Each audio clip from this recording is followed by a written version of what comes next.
Buat orang-orang yang mau kaya, lu pasti kan mikirnya contoh Warren Buffett. Tau kan, 90% dari kekayaan dia itu datang dari dia pas di atas umur 65. Lu menuju ke 100M, mungkin lu masih berasa nothing tulus. Double down gitu kan ya. Tapi begitu lu udah nyampe certain numbers in your mind, lu bakal mikir, anjir kalau gue kalah di bulan ini, contoh 10%, hilang 10M, pendapatan lu kan naik kan.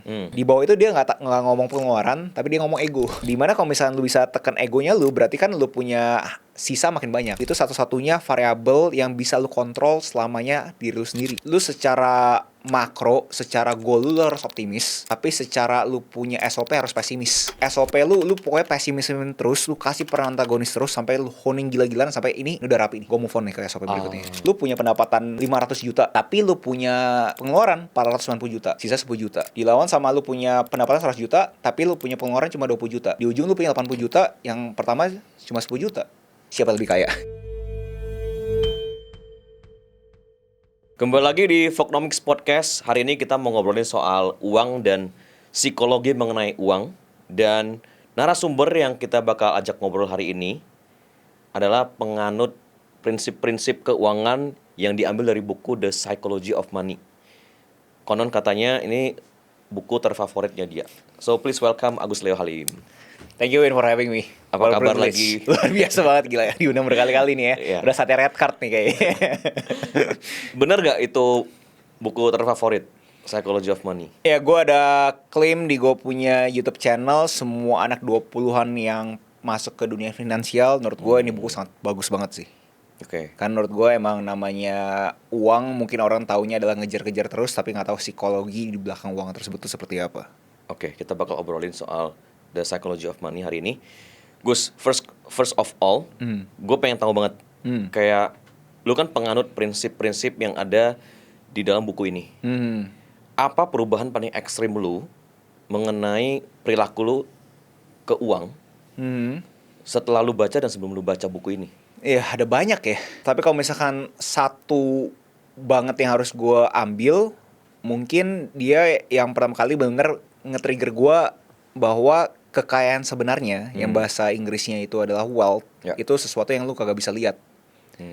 Justru dia kasih suatu studi kasus bahwa lu coba analogi, lu pikirin deh kalau misalkan lu punya sekian banyak barang mewah, itu kan cost you money kan. Dia argumennya adalah lu punya jam tangan, lu punya mobil mewah, lu punya rumah besar, lu tinggal di hotel yang luar biasa mewahnya. Itu semua kan cost you money. Justru yang kekayaannya sebenarnya adalah yang kagak kelihatan.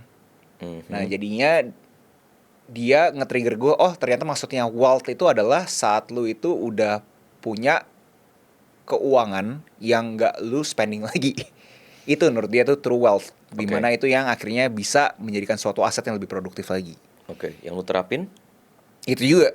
Jadi gue mempunyai aspirasi, walaupun jelasnya ada dinamika terhadap keluarga ya. Tapi aspirasi gue sih bisa membuat suatu kekayaan yang orang tuh kagak lihat, oh ternyata si Agus Leo itu punya aset A, B, C, D, F, G, H, I, J, K, L ya gitu. Itu yang perubahan paling ekstrim setelah lu mengadopsi buku Psychology. Yang gue paling kena pas begitu gue baca, oh ini maksudnya wealth ya. Walaupun dulu gue udah ngerti, orang-orang mah bilang wealthy people don't show gitu kan, don't show. Tapi gue masih belum ngerti tuh maksudnya don't show apaan sih gitu kan. Oh ternyata ini itu yang maksudnya bahwa lu spending all this lavish lifestyle itu kagak ada faedahnya karena bukan aset yang produktif. Berarti dulu lu lumayan spending buat barang-barang mewah juga? Mempunyai aspirasi untuk mempunyai barang mewah. Mempunyai aspirasi. Ya, sampai akhirnya ketemu buku ini menguatkan gue ternyata itu gak dibutuhkan. Contohnya? Kan misalnya, soalnya lu ketemu banyak orang kan. Ada yang all the CEOs and founders. Mungkin ada beberapa pejabat juga kadang-kadang lu ketemu. Kan lu perlu menunjukkan sesuatu juga kan. Kayak gue ini worth talking to lo gitu. Ya gak sih? Ya di dunia koneksi lah ya, di dunia networking.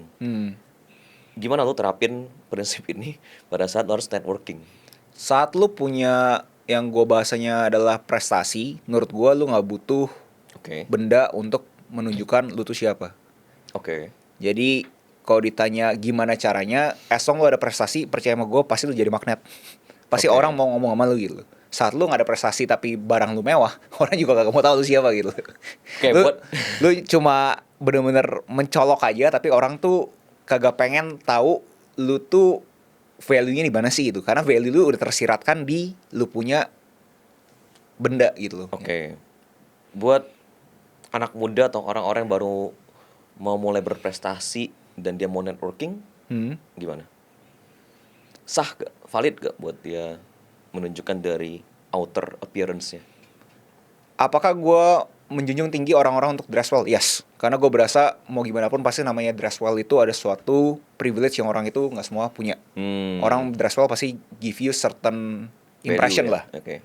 Nah, tapi apakah abis itu lo harus pakai barang mewah? Menurut gue kagak harus. Oke, dress well and dress expensive beda ya? Menurut gue beda banget sih. Oke. Kalau misalkan ya kita nggak disponsori mau ngomongin hijau, oranye ataupun hitam, kalau misalnya lu ada barang-barang diskon tapi lu bisa dress well, menurut gue pasti orang tuh respect sama lu gitu. Oke. If anything, kalau misalkan agak ngelebar dikit, lu punya badan bagus lebih bagus dibandingkan lu punya brand bagus gitu. Oke. Menurut gue.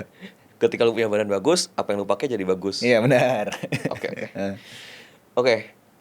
Oh, that's a very good answer sih. Ya, oke.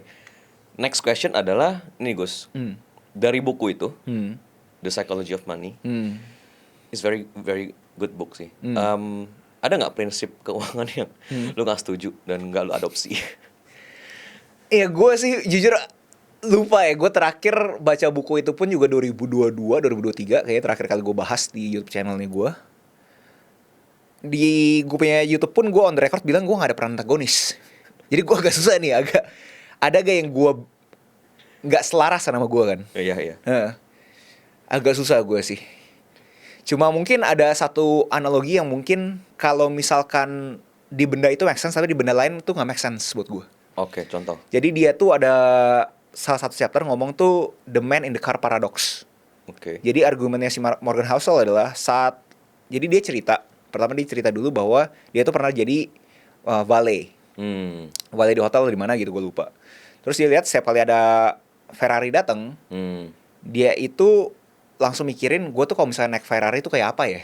Ya. Nggak pernah mikirin subjeknya. Oh ya.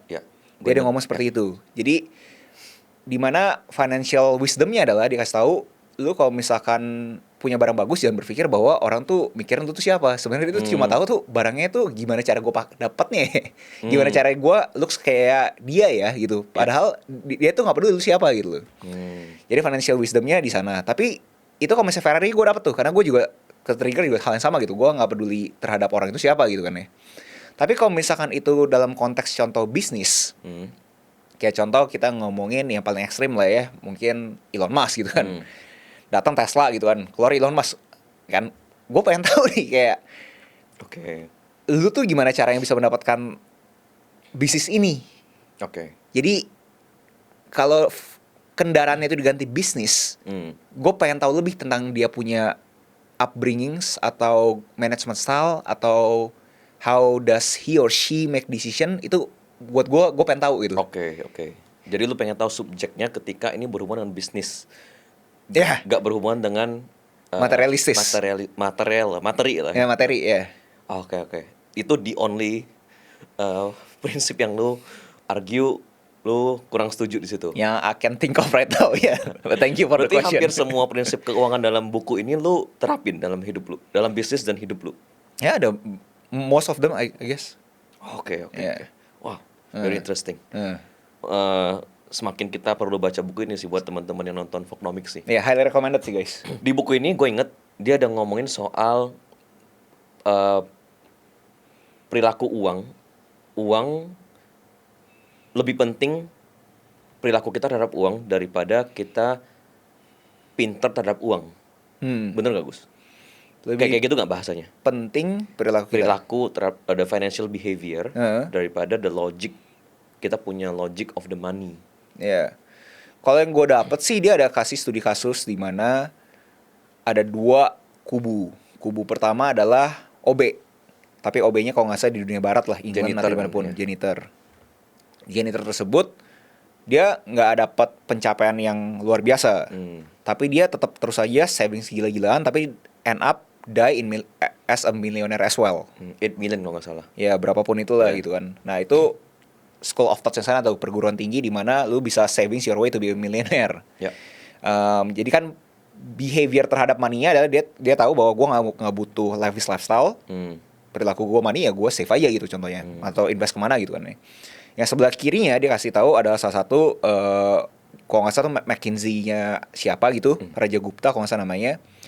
Dia itu ekstrim pencapaiannya di dunia finansial, dia terkenal. Tapi karena one bad behavior akhirnya semua tuh went down. Nah, dari sana ke lu punya financial wisdom, menurut gue ya lu punya logika itu butuh banget, tapi perilaku terhadap uangnya itu yang juga lebih penting lagi gitu. Mungkin lu pinter, lu tahu segala macam gitu, tapi kalau misalkan lu nggak bisa kontrol emosinya, lu pasti lost itu semua. Dan dia di buku ini dia ada ngomong soal yang bikin orang pinter itu kenapa gak financially success. Ada 3. FOMO di zaman sekarang ya, FOMO, iri hati, sama comparing. Ya, salah satunya yang gue pengen tekankan di sini mungkin ke FOMO-nya ya. Zaman sekarang kan anak-anak muda banyak FOMO untuk bikin startup. Startup is cool. Gue pengen jadi founder, gue pengen jadi CEO of some companies, startup dan lain-lain. Dan lu kan juga adalah founder of a startup tech. Kayak ada satu financial wisdom nggak ya, biar orang-orang ini pas bangun startup itu gak based on FOMO, tapi ada sebuah wisdom dalam ketika dia nyusun perencanaan keuangan pas mau bikin startup dan lain-lain gitu. Kalau dikaitkan ke chapter di Psychology of Money, ada satu tuh namanya No One's Crazy. Jadi salah satu argumennya dia adalah, pertama dia kasih tahu dulu contoh buat orang-orang yang mau kaya. Lu pasti kan mikirnya contoh Warren Buffett. Ya kan? Tapi dia kasih tahu bahwa lu tahu kan 90% dari kekayaan dia itu datang dari dia pas di atas umur 65. Padahal dia investing katanya udah dari umur belasan, dari dia remaja gitu kan ya. Tapi umur 65, 95% yang kalian sekarang lihat baru nyampe tuh di atas 65 ke atas gitu. Jadi investing is a long time, play lah buat si Morgan Housel, memastikan kita tuh bisa aware terhadap itu. Nah dari sana dia kasih tahu tuh ngelebar. Kayak contoh, lu bisa kebayang gak sih kalau mendadak Bill Gates itu dulu itu telat ya 2-3 tahun kagak megang komputernya. Dia emang pas aja di suatu sekolah yang mempunyai akses ke komputer gitu loh. Salah satu sekolah pertama yang punya akses ya. Iya, dan dia ada kontrasin gitu, ada yang sebaya sama Bill Gates, padahal pintar juga segala macam, tapi mendadak meninggal karena sakit apa gitu gue lupa. Maksudnya dia ada luck juga kan, ada keberuntungan juga terhadap ini semua gitu loh. Nah, kenapa no one's crazy? Jadinya kita punya behavior terhadap uang itu tergantung sama kita punya keberuntungan juga, kita tuh ada lahir di ekosistem yang seperti apa. Ya. Dia kasih contoh kalau misalkan lu lahir di, atau enggak lu formative years-nya lu, umur 20-annya lu, di tahun 1929 ya pas Great Depression. Atau enggak ekstrim lah, kita ngomongin pas Perang Dunia Kedua gitu kan ya. Pasti lu punya kecenderungan untuk apapun yang lu lihat uang, pokoknya gua ambil aman aja. Karena di otak lu bahwa, wah amit-amit kenapa perang-perang lagi nih gitu kan. Contoh di sini kalau misalkan lu formative years lu di tahun 2008 gitu kan. Lu pasti berpikir, ya udahlah kalau gitu apa-apa aman aja deh gitu. Nah, tapi terbalik juga kalau misalkan contoh formative years lu di 2017, kripto mendadak naik. Ya kan? Lu berasa ini mah sesuatu yang umum gitu kan, naik gitu kan. Ini realita hidup gue tuh berdasarkan gue punya ekosistem di saat gue itu 20-an. Nah, jadi keponya lu terhadap startup cool atau kagak, ya baiknya ini sekarang nih anak-anak muda sekarang tuh ngeliat coolnya apa dan akhirnya bias terhadap coolness tersebut gitu loh. Padahal di dalam konsepnya si Morgan Housel bilang no one's crazy nih. Mungkin ya karena lu lahir di time frame seperti itu, makanya lu berpikir seperti itu. Tapi jangan sampai lu itu punya bias terhadap itu tuh sesuatu yang normal. Gitu. Melanjutin yang topik ini, mungkin masih belum jawab pertanyaan sih dikit ya. Karena kan di salah satu conference lu gue denger lu bangun startup tech ini di 2021, Linkit 2021, dan itu gak ada investor yang percaya, gak ada investor yang mau ngasih funding, sampai akhirnya 2022 2023 ke 2024 kayak mulai ada user yang pakai. Dan di 2024 booming. Artinya lu tahan badan untuk semua modal yang harus keluarin untuk bikin LinkedIn ini dan biaya operasional tuh selama hampir 3 tahun. Financial wisdom apa yang lu pakai untuk cover ini? Amit-amit ini harus bertahan 3 tahun. Karena ini bisa ngasih wisdom juga ke penonton Vlognomics kan. Misalnya mereka mau bangun startup dan lu udah perkirakan 3 tahun ini harus tahan badan nih. Gak ada pemasukan sama sekali. Ya kan? Ada financial wisdom dari lu nggak pada waktu lu bangun LinkedIn itu? Ya, no one's crazy menurut gue relevan. Mungkin orang tuh berasa bahwa gue crazy, ya kan. Kalau misalnya gue terima plak-plak bahwa gue crazy, ya gue pasti langsung tutup. Ya kan. Tapi karena gue berasa gue punya financial wisdom insight yang dapat dari psychology of money, gue berasa no one's crazy. Gue cuma di wired untuk gue tahu bahwa ini pasti ini ada nih titik eksponensialnya. Terus ngelebar terhadap apalagi ya gue percaya sama compounding return. Bahasa Indonesia terlipat gandakan lah. Terlipat gandakan itu menurut gue ada suatu efek di mana lu yakin kuantitasnya itu lu tempa terus saja, nanti akan ada satu titik di mana itu semua eksponensial. Gue percaya di sana juga. Kalau lu tanya ada gak insight yang bisa di-sharing itu, menurut gue lu punya pemikiran bisa sama gak sama gue? Bahwa lu siap berdarah dikit sampai akhirnya terjadi suatu titik yang akhirnya lu gak berdarah. Gue mempunyai suatu pemahaman namanya startup itu kayak gitu. J-curve. Mungkin ada yang bilang enggak kok Gus, startup gak harus berdarah-berdarah gitu kan ya. Kalau gue ngelihatnya gak berdarah-berdarah bisa dua nih. Antara lu itu di funding, investor, atau ternyata startupnya lu tuh gak se-scale sama startup yang gue kerjakan. Karena menurut gue definisi scalability yang bahasa simpelnya itu adalah seberapa gampang lu replicate lu punya sistem ke user berikutnya. Menurut gue semakin gampang itu semakin berdarah. Semakin susah itu semakin gak berdarah. Jadi mungkin di sini ada argue namanya scalability. Enggak kok Gus, namanya kopi juga bisa scale kok. Kan gue tinggal open terus aja kan. Toko kedua ke toko ketiga. Tapi kan jadi susah. Maksudnya susah apa Gus ya? Karena lo harus buka SOP lagi, training orang lagi, nyari lokasi lagi.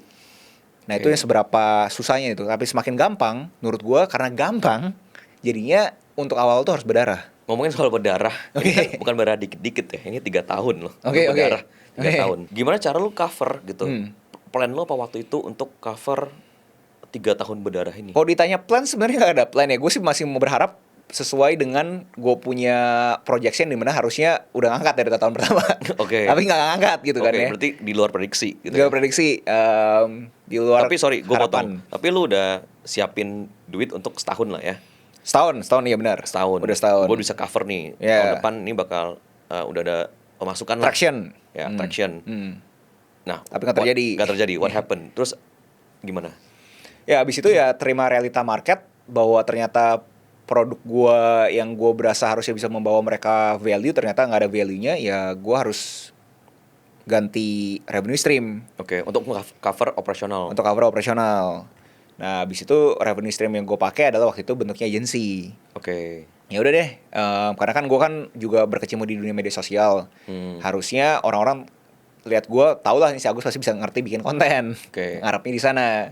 Nah duit dari agensi tersebut, duit gue sebagai kreator yang di endorse segala macam, itu semua gue akhirnya masukin dulu ke startup tersebut. Untuk dia itu tanda kutip bisa beroperasional untuk mengembangkan tech-nya.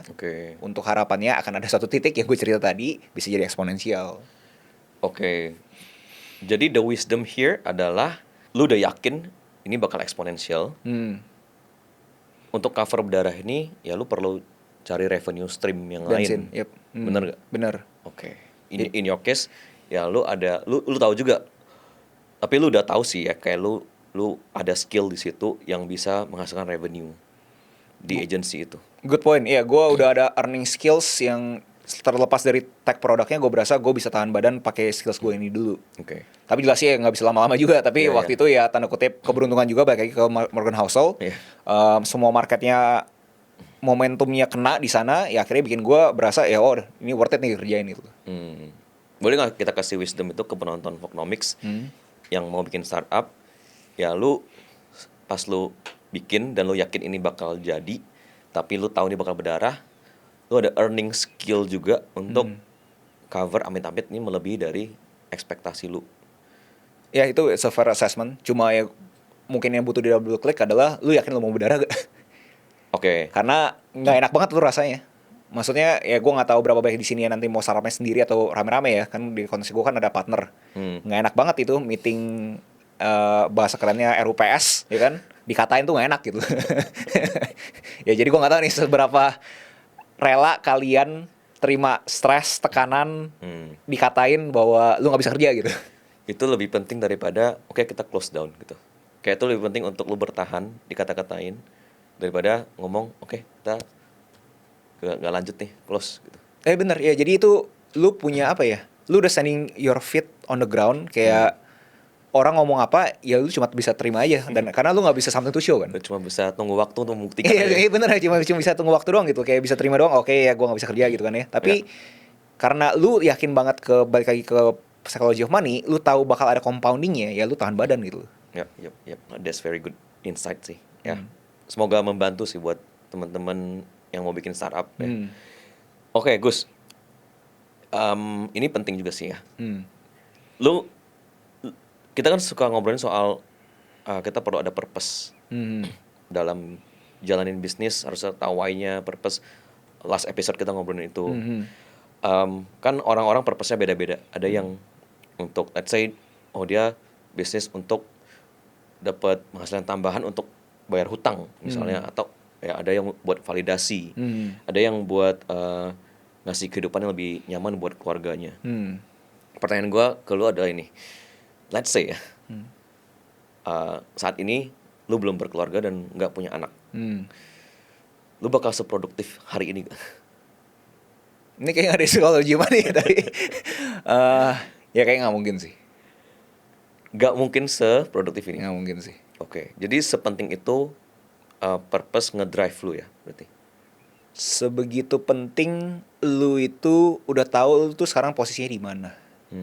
Menurut gua orang tuh bakal terlalu terlena sama dia punya waktu terkesan panjang banget saat dia mikir udah dia kerja pakai otak terus. Oke. Menurut gua emang harus tetap dikasih suatu cerita fiktif, kerja pakai perutnya. Karena kalau enggak orang nggak gerak. Oke. Ya mungkin lu juga bisa echoing hal yang sama atau lu bisa relate ya, saat kita kerja pakai perut nggak mikir panjang tuh. Pokoknya gua harus kerja gitu kan. Nah tapi saat lu udah mulai stabil, udah mulai apa, baru kerja pakai otak gitu loh. Nah tapi pas lu udah kerja pakai otak, jangan lupa kerja pakai perut nih. Itu yang the bare minimumnya tuh. Untuk ngelebar terhadap si Morgan Housel ada namanya margin of safety. Dimana si Benjamin Graham di bukunya Intelligent Investor ada itu dalam konteks fundamental investing, tapi maksudnya dalam konteks bahwa margin of safety itu di mana nih? Nah, margin of safety itu menurut gue lo harus kerja pakai perut tuh. Nah, margin of safety kerja pakai perut udah beres, lewatin itu baru lo kerja pakai otak. Oke. So ngejawab pertanyaan lu, ya menurut gue sih harus ada dinamika kerja pakai perut dan kerja pakai otak. Oke, kenapa gue nanya itu karena di bukunya Morgan Housel dia udah ngomongin soal perbedaan wealth sama rich kan. Gitu. Dimana rich sama-sama kaya dan kekayaan sih ya sebenarnya. Cuman kalau di bukunya dia wealth itu lebih ke kekayaan terlihat yang tadi lu ngomong, yang bisa bikin lu gue nggak perlu hadir nih di sini, lu bisa pakai waktu lu semau lu lah, kan. Kalau purpose gue cuma sekedar gue mau ngejar wealth kayak kita ngobrolin di episode sebelumnya, purpose cuma ngejar wealth tanpa ada misalnya gue ada istri, 2 anak, gue mau mikirin siapin sekolah buat siapin tabungan buat anak-anak sekolah dan lain-lain, ngaruh nggak ke drive-nya seseorang untuk lebih eksponensial gitu? Pasti ngaruh lah. Baik lagi kalau ngomongin ngaruh atau nggak ngaruh, pasti gue ngaruh. Karena kerja aja pakai perut jadinya.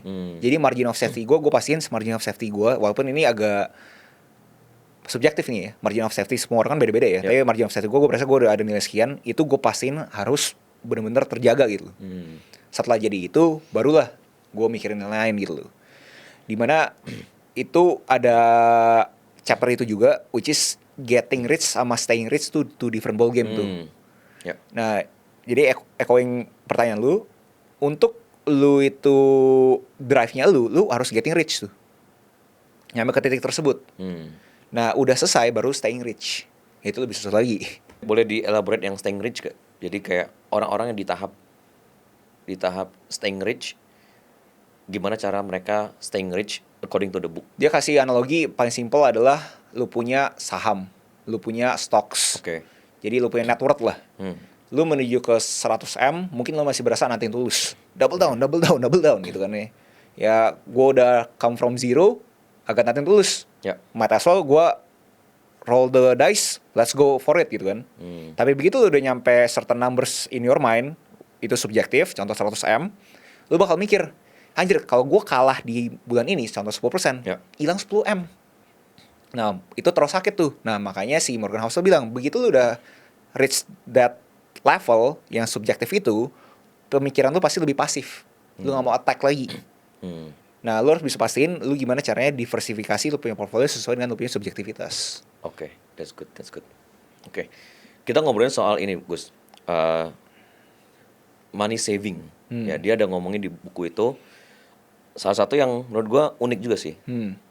Selalu menabung meski tanpa alasan.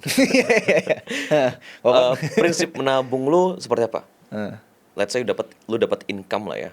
Ya, let's say 100 juta gitu. Kayak prinsip menabung yang lu bisa share, wisdom lu untuk menabung itu kayak apa? Itu salah satu insight yang pas awal-awal gue berasa agak ke trigger ya, karena gue berasa kenapa nabung gitu kan ya. Tapi begitu gue baca sampai habis, make sense sih. Jadi argumen dia tuh pendapatan lu kan naik kan. Nah, di bawah itu dia nggak ngomong pengeluaran, tapi dia ngomong ego. Oke. Ya kan? Nah, dimana kalau misalnya lu bisa tekan egonya lu, berarti kan lu punya sisa makin banyak. Nah, dia argue itu satu-satunya variabel yang bisa lu kontrol selamanya diri lu sendiri. Bahasanya dia savings rate. Oke. Jadi bukan cuma lu punya investment rate yang harusnya tambah tinggi setiap bulannya. Contoh kita taruh di deposito 100 juta gitu kan, dapat berapa, 1%, 2% contoh doang. Savings rate lu pun juga harus nambah. Contoh, di bulan ini lu bisa dapat saving rate 10% dari lu punya income. Bulan berikutnya harus tambahin 20%. Itu menurut gue sesuatu yang agak asing awal-awal, tapi pas gue mikir make sense sih. Karena dia punya benang merah di mana lu itu harus bener-bener tahu bahwa wealth itu kagak kelihatan.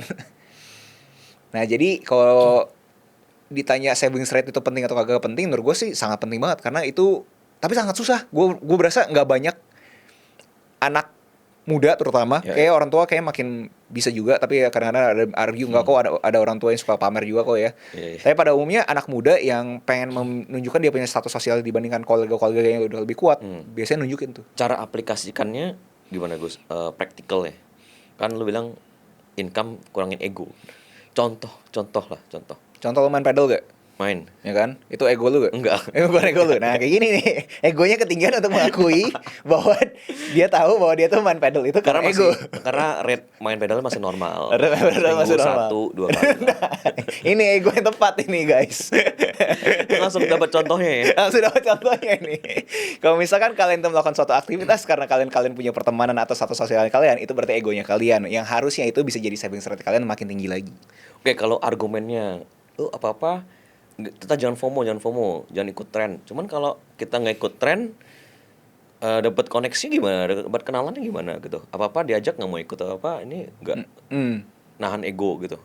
Gimana? What's your comment? Ya itu balik lagi ke value-nya lu. Itu nggak ada di Psychology of Money, karena kayaknya nggak ada ya dia ngomongin itu ya. Lebih ke gua commentary, bukan Morgan Housel commentary. Commentary-nya gua adalah lu as long lu magnetic enough, orang tuh pasti nyari lu. Karena nggak mungkin ada orang yang randomly ngobrol sama lu tanpa tahu lu value lu apa gitu. Ya, tapi kan tuh argumennya ini yang sudah berprestasi, kan? Yang belum perlu kenalan, perlu network, perlu koneksi gitu. Salah satu di tempat pedal gitu. Ya, again, ini kan tadi lu udah nanya gue apakah gue mempunyai resistensi orang main padel, kagak ada. Enggak ya. Tapi kalau misalkan viral gak gitu ya. Tapi kalau misalkan lu tanya gue orang-orang yang klaim dia itu egonya itu ada networking, ya berarti itu gaya hidup lu tuh di sana. Lu nggak bisa savings lagi. Tapi pastiin itu tuh ada dalam konteksnya Morgan Housel, pastiin itu berfaedah, produktif. Benefitnya. Kalau misalnya nggak produktif ya lu berarti tahu dong saving rate-nya lu bisa lu tinggiin lagi. Oke. Karena ego lu bisa turunin. Nah jadi tergantung masing-masing orang nih. Kalau misalkan kayak lu komentar ya pedal adalah lu punya aset yang produktif, ya gue nggak bisa komen. Oke, kalau my ego personally mungkin masih bisa kita adjust ya gitu. Ini kan soal gue sendiri, gue adjust. Nggak usah lah main pedal sebulan sekali aja lah gitu misalnya. Keluar sama teman lah. Cuman kalau misalnya udah berhubungan keluarga, ini expenses-nya family gitu. Kebutuhan kan? Iya. Bukan keinginan kan? Atau keinginan lah misalnya. Kan gue bisa menahan ego mereka juga kan gitu. Ya itu dinamika keluarga yang harus coba tahan. Gimana coba, pokoknya dia bilang saving rate gimana caranya tiap bulan itu bisa lebih tinggi. Dan gue tahu Cara susah. lo gimana? Praktikalnya lah, kasih wisdom dari lo. Gue tahu, kebutuhan gue udah jadi X. Oke. Kasih number saya, contoh 100 juta. Kebutuhan gue tiap bulannya untuk bikin Family. semuanya berfungsi, pokoknya 100 juta gitu kan. Pokoknya udah that's it 100 juta. Oke. Pokoknya itu udah margin of safety-nya gue tuh 100 juta. Naik lagi bukan berarti jadi 120 juta nih bos. Tetap di sini gitu. Walaupun jelasnya dinamika yang pasti akan terjadi terhadap kita ngomongin ada liburan apa, mendadak ada event-event yang mungkin buat gue kagak berfungsi gitu kan ya. Tapi mau kagak mau itu harus coba dipres gitu loh. Untuk memastikan gue punya saving rate itu makin tinggi. Dan ini gue bisa ngomong pakai logika aja lah. Maksudnya lu punya pendapatan 500 juta. Tapi lu punya pengeluaran 490 juta. Sisa 10 juta. Ya. Dilawan sama lu punya pendapatan 100 juta, tapi lu punya pengeluaran cuma 20 juta. Ya. Di ujung lu punya 80 juta, yang pertama cuma 10 juta. Siapa lebih kaya? Ya paling ada orang argue, ya mana enak sih bro, hidup cuma savings gitu. Nah itu balik lagi, no one's crazy. Ya. Subjektif. Karena namanya financial advice kan nggak bisa universal. Oke. Balik lagi kalau argumennya si Margon Hausel, tergantung lu tuh dipupuk di timeline yang seperti apa. Gus, kita masuk ke pembahasan philosophical dari buku The Psychology of Money. Yang pengen gue tanya ke lu adalah, yang pertama adalah dia ada konsep di buku ini namanya seduction of pessimism. Dimana dia argumen orang pesimis itu lebih sering didengerin, orang optimis dianggap jualan biasanya. Itu benar nggak yang lu observe di dunia bisnis lu? Pasti dong. Gak usah ngomongin yang jauh-jauh ke konsumen lah ya. Kita ngomongin ke mitra partner kita aja, pasti pun dia tuh berasa ya pesimis kan lebih enak. Karena pesimis itu sesuatu yang lebih likely terjadi. Ya. Jadi terkesan keren, terkesan pintar untuk pesimis. Ya. Karena emang probabilitasnya lebih tinggi gitu. Tapi yang susah itu justru optimisnya. Gimana caranya memastikan hal-hal yang kita tidak inginkan terjadi tidak terjadi, dan abis itu hal-hal yang kita terjadi benar terjadi. Iya. Itu susah banget tuh. Padahal kan optimisme itu ya dari podcast kita sebelumnya sama Gary itu kata optimisme itu nomor 1 menurut dia, kayak lo harus optimis gitu. Ya how do you handle this gitu? Ya in the long run sih menurut gue lo harus punya optimisme ya. Jadi dimana partner lu pesimis kan maksudnya gitu. Ya jadi mungkin kalau misalkan buat lebih konkretnya adalah lu secara makro, secara goal lu harus optimis, tapi secara lu punya SOP harus pesimis.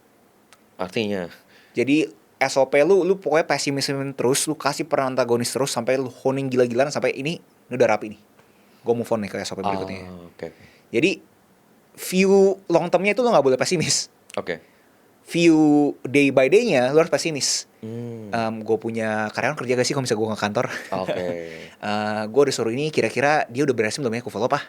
Oke. Nah jadi pesimismenya itu menurut gue kalau misalkan di long game kan menurut gue bahaya. Karena lu masa ya lebih tepatnya gue coba makrokan jadi manusia kalau misalnya semua pesimis ya nggak mungkin ada semua technological advance kan kalau misalnya sekarang kan. Oke. Jatuhnya lebih kecuriga ya. Kecuriga ya, skeptis lah. Skeptis ya. Skeptis. Oke, that's good. Jadi long termnya optimis, day by day-nya pesimis. Untuk lu bisa honing lu punya SOP. Next one masih di philosophical. Dia ada ngomongin soal reasonable versus rational. Itu mirip sih, ya. Menurut lu bedanya apa di situ? Ya bahasa Inggrisnya di bahasa Indonesia gue juga bingung. Rasional kan rasional ya. Reasonable gue nggak tahu apa sih reasonable ya. Mempunyai alasan nih. Yang punya alasan. Reason ya kan. Iya. Jadi di sana dia tuh bilang kayak contoh, karena balik lagi dia kan bilang no one's crazy kan. Jadi dia bilang gue mau beli rumah gitu kan. Secara mathematical udah jelas banget mendingan KPR, lebih make sense buat dia. Oke. Tapi dia punya reason untuk dia itu kagak pengen KPR. Jadi dia argue reasonable lebih besar dibandingkan rasional. Kadang-kadang lu butuh your gut feeling. Oke. Contoh dia ngomongin yang rumah itu, dia bilang gue emang mendingan gue bayar cash aja. Gue mau peace from my mind bahwa gue nggak ada ngutang ke orang. Karena gue berasa reason ini lebih penting dibandingkan rasionalnya gue. Walaupun dia tahu secara rasional duit dia itu lebih terjaga kalau misalkan dia itu ke KPR. Nah itu menurut gue lu harus terapkan juga tuh di lu punya bisnis ataupun keuangan. Apa yang menurut lu secara umumnya orang udah bilang rasional, tapi lu punya reason lu sendiri bahwa nggak apa-apa kok. Okay. Di konteks kayak lu mungkin pedal. Lu punya reason. Emang gue tahu gue nggak rasional, gue buang 20 juta setiap bulannya ke pedal. Enggak. Tapi gue punya reason untuk gue itu main pedal. Kayak contoh KPR tadi, dia punya reason untuk tidak KPR, terus tapi gimana cara dapat rumahnya gitu? Karena dia udah punya duit cash. Oke. Sebenarnya cashnya dia kan nggak usah hilang di hari H juga kan. Sebenarnya kan dia bisa main long game kan, tapi dia nggak mau gitu. Contoh seperti itu. Oke. Kalau di bahasa Inggris kan lebih make sense ya. Oke.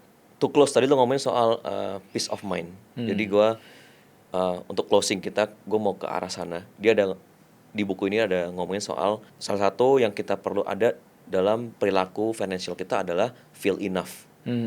Dengan kita feel enough, kita punya peace of mind. Enough-nya lu itu seperti apa, Gus?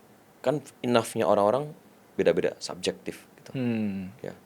Boleh dari situ dulu gak? Kalau numbers kayaknya nggak enak ya diomongin ya. Tapi kalau misalkan dalam konteks produktivitas, yang dimana produktif itu diukur dengan input yang ada outputnya, ya gue memastikan setiap harinya itu gue ada output sekian banyak yang gue bisa selesaikan di hari tersebut. Dan saat gue udah tahu gue menyelesaikan hasilnya, outputnya seperti itu, hasilnya apapun ya gue terima lah. Jadi itu enough-nya buat gue sih. Oke. Apa yang bikin lu peace of mind? Kalau ditanya sekarang masih belum peace of mind ya, ini gue jadi bingung ya. Gue masih mencoba mencari bantalan margin of safety gue cukup sesuai dengan gue punya ekspektasi terhadap kemampuannya gue, baru gue bisa mempunyai peace of mind tersebut sih. Jadi gue agak bingung sih. Oke. Soalnya buat beberapa orang kan utang lunas peace of mind. As long as utang udah nggak ada, terus ada income sekian, bisa nabung sekian, saving ratio tadi udah cukup, it's enough and ada peace of mind. Buat lu saat ini belum? Ya gue masih klaim gue masih ada kerja pakai perutnya lah. Oke. Bahasanya gue ya. Oke. Untuk menutup, peace of mind boleh jadi salah satu hal yang kita pursue gak? Oh harus dong. Harus ya? Harus banget dong. Dan itu, tapi itu gue mungkin ngelebar dikit ya. Gue ngelebar, kayak itu ada juga di Morgan Housel, dia ngomong katanya you'll change anyway gitu. Kayak apapun yang ngomong sekarang terhadap duit, mungkin 5 tahun 10 tahun kemudian bisa berubah gitu. Kayak contoh keluarga, contoh anak mendadak jadi SD, SMP, SMA pasti berubah kan ya. Jadi ngomongin apakah lu harus go towards lu punya peace of mind, ya pasti jelasnya iya. Tapi lu jangan kaget mendadak peace of mind lu berubah di 5 tahun 10 tahun kemudian gitu. Oke. Nah, tapi sampai sekarang lu gak ada, belum sampai sekarang gue belum definisinya. Ya. Belum ada. Definisi peace of mind. Kalau secara konkret ada secara duit gitu kan. Secara duit ada gitu. Tapi kalau misalkan secara peace of mind yang abstrak yang bikin gue kayak peace, ya nggak ada sih. Peace ya. Itu kata kunci banget tuh, katanya gue berasa damai loh. Itu saat ini masih chaos banget ya. Iya, damai loh, peace loh. Itu heavy words loh. Oke. Anyway, Gus, satu lah best advice buat penonton Vlognomics, intisari yang menurut lo ini pegangan gue dari buku The Psychology of Money ini, yang bisa di-share. Ya, tadi kan wealth ya. Mungkin yang coba echoing tadi kita ngomongin startup, mungkin tell you win sih. Di chapter tersebut dia ngomongin, dia kasih contoh Amazon. Jadi dia kasih tahu bahwa Amazon kan sebenarnya bisnisnya itu adalah bisnis buku. Oke. Tapi dia bikin suatu tail risk yang kecil-kecil, yang akhirnya itu bisa bahkan lebih bagus dibandingkan bisnis bukunya. Oke. Contoh namanya Amazon tuh ada Amazon Web Services, AWS-nya dia. AWS ya. Tapi jelasnya ada tail risk kan, berarti lu harus berani stress untuk risk tersebut tuh error kan. Ya. Contoh di Amazon juga ada yang namanya Fire Phone, kalau misalnya masih inget. Amazon tuh pernah ada phone-nya tuh, tapi fail. Ya. Nah, di sana mungkin yang gue bisa share ke sini Fog Nomers yang nonton sampai sini, ya lu harus pastikan lu tuh setiap kali lu beraktivitas setiap harinya, lu harus ada tail risk yang lu coba. Karena tail risk tersebut yang siapa tahu eksponensial. Karena kalau hidup tanpa resiko ya pasti jelasnya lu kagak bakal ada upside apapun gitu. Justru lu harus punya resiko tapi yang asimetris. Susah, gue tahu identifikasinya susah gitu. Iya, Dan iya. susah Konkretinnya gimana? ya baik lagi Lu kayak bilang kan daily kan tadi, setiap hari gitu. ya jadi contoh kita ngomongin orang yang di sini pengen cari side hustle lah. Oke. Ya ngelebar dikit lah ke industrinya gue produk digital gitu kan ya. Lu mungkin berasa produk digital sesuatu yang paling bisa dapat berapa sih? Tapi lu lakuin aja, lu coba bikin konten tentang produk digital, kira-kira dapat berapa sih? Nggak dapat. Mendadak ada 1 hari dapat 10 juta. Wih, kok bisa gini ya? Yang terkesan kayak seakan resiko yang nggak penting yang harusnya lu nggak lakukan, tapi lu lakukan karena lu tahu siapa tahu ini bisa eksponensial layaknya si Morgan Housel bilang, tell you win. Oke. That's good, very good insight. I think kita coba lihat respon dari teman-teman Fog Nomers. Kita bedah satu buku dan Buku apa lagi? dan kita relate ke dunia bisnisnya kita. Oke. Oke, thank you Gus Thank for you. your time. Thank you, Thank you. Fognomics.